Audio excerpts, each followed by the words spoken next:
What we see in humans, we see it in animals. I mean, we see it in mammals. And he appeared just like how you would expect Diddy to appear for a...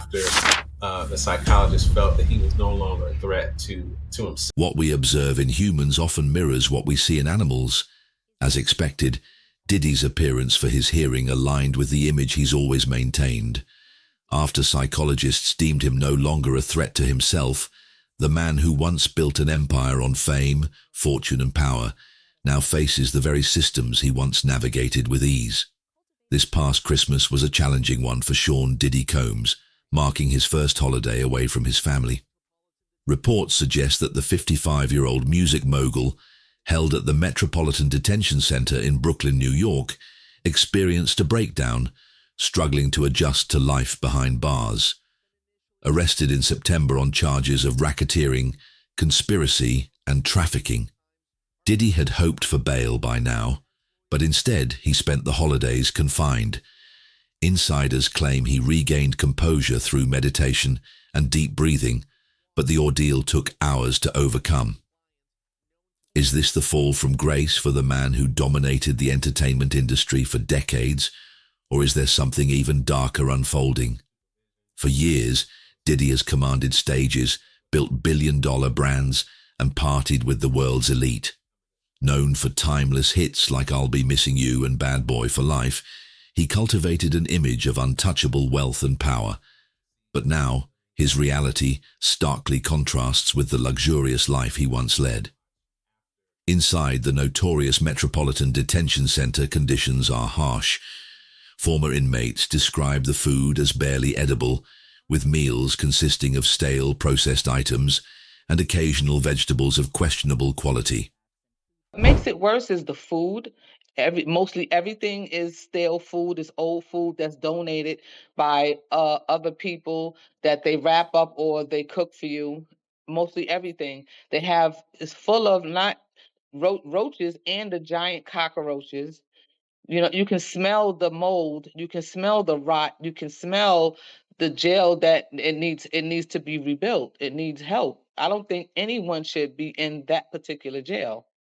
There are lots of different people inside that jail. We know that there's a wing that houses high-profile prisoners. R. Kelly, Ghislaine Maxwell, now P. Diddy's in there. Are you aware of the high-profile prisoners? Do you have any interaction with them? I don't have any, and we never had interaction with high-profile prisoners at all. And one of the main reasons that a lot of people know about the Metropolitan Detention Center was because it made headlines in 2019. And one of the issues they had was keeping their prison population warm. And it gets extremely cold in Brooklyn. Well, in 2019, something went wrong. They had a power outage. They didn't have any water. They didn't have any lights. They didn't have any heat. And the mayor tried to the city council tried to bring over blankets, and the warden wouldn't accept it. They were banging. My brother called me from a cell phone that was not supposed to be there. And he cried. He said, "Listen, I think I'm gonna die in here." So I panicked. I said, "What the hell you mean? You having problems with a prisoner? Do I have to, call a lawyer or what can I do?" He said, "No, I'm gonna freeze to death." I said, "Freeze?" He said, "Yeah, we don't have no water." So I called the news station and made a whole big show. And I went down there and I had to do something about it, not just for my brother, but for anybody.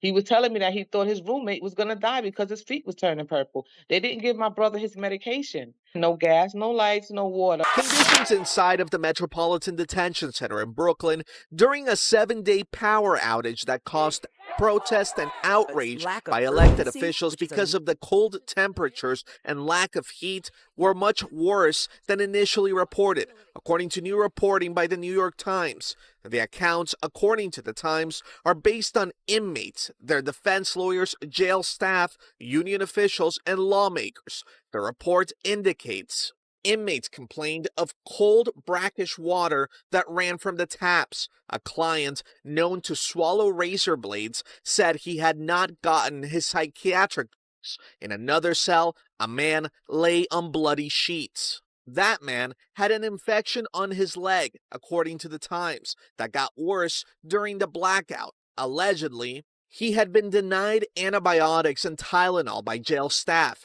He was told to wash the wound with soap and water. The warden at the jail, which houses some 1,600 inmates, Mr. Herman Quay, has also been heavily criticized as dismissive and having a lack of urgency by lawmakers, activists, and even his own staff. According to the Times, union officials say Mr. Quay failed to set up an emergency command center or give staff instructions other than to keep inmates locked up. At one point, conditions were so bad that one inmate told his family a correction officer opened his cell door, allowing him into the warmer common area. "I don't know what's going on here," the guard told him, "but this is inhumane." Reports of giant cockroaches, moldy facilities, and freezing temperatures further paint a grim picture.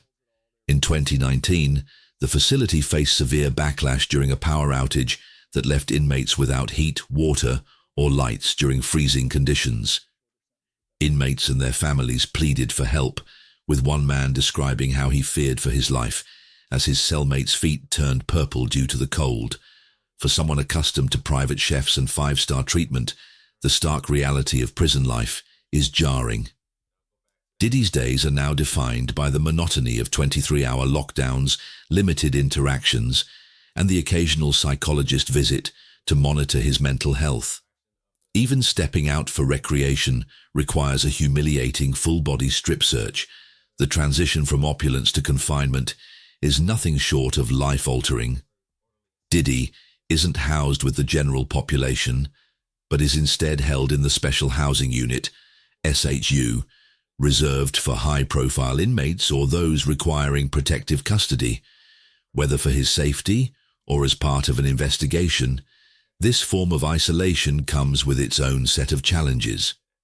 Psychologists have long warned of the psychological toll of solitary confinement, noting its potential to cause depression, paranoia, and hallucinations.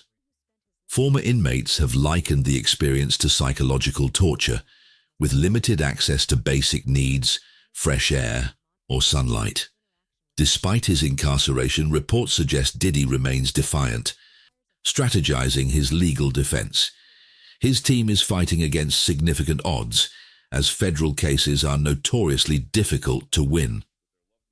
These lockdowns are akin to solitary confinement. People are relegated to their cells for 23, 24 hours a day for an interminable period of time. They're denied access to showers. They're denied access to hot food. They're denied access to the telephone to speak with their loved ones. It's much more difficult for them to meet with their attorneys in any sort of expeditious fashion. It puts a tremendous amount of strain on people, and that's just notwithstanding the psychological impact of being confined to a very tiny cell with another person for days at a time. In addition to the psychological impact of being locked in on a regular basis, our clients routinely complain about inadequate amounts of food that oftentimes is inedible. People routinely complain of inadequate access to recreation. So I have clients there who throughout their entire time at MDC Brooklyn never saw the sun, never were allowed to go outside and be able to just breathe fresh air. There's also the issue of safety. So when there's a dispute or when there's a problem between, detainees, and you can obviously imagine how being locked up for interminable periods of time only enhances the stress level and enhances the tension. It's hard for me to speak to each individual's experience. I'm confident that no matter who you are or where you're being held in MDC Brooklyn, it is an extremely challenging place. And again, what makes it so challenging is that it's like essentially like a black hole. So if you have an emergency medical issue, if your blood sugar is too high and you're a diabetic or you have some sort of a heart attack or a medical emergency, there's absolutely no guarantees that you're going to be receiving medical care. I've heard horror stories from clients where one of their cellmates has collapsed and they're banging on their cell door during a lockdown, begging for a correctional officer to come and intervene, and nobody comes for minutes. And again, I'm not saying that's because people in the MDC Brooklyn don't care. I'm just saying there's not enough of them there.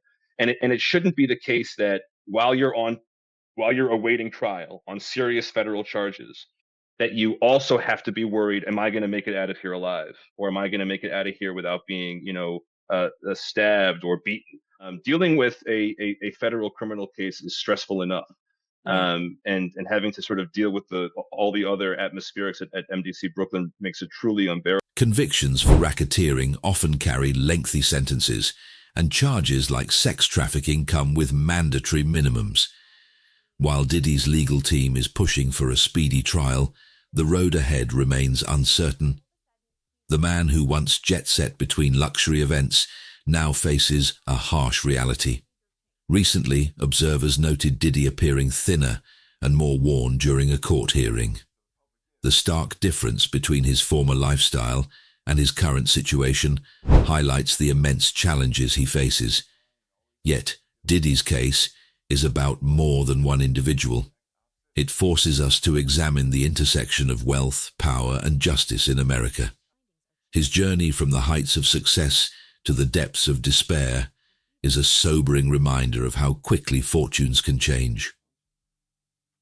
What do you think about the claims regarding Diddy's life behind bars? Are the conditions as bad as reported, or is this narrative being exaggerated? Share your thoughts in the comments, and don't forget to like, subscribe, and hit the notification bell. This story is far from over.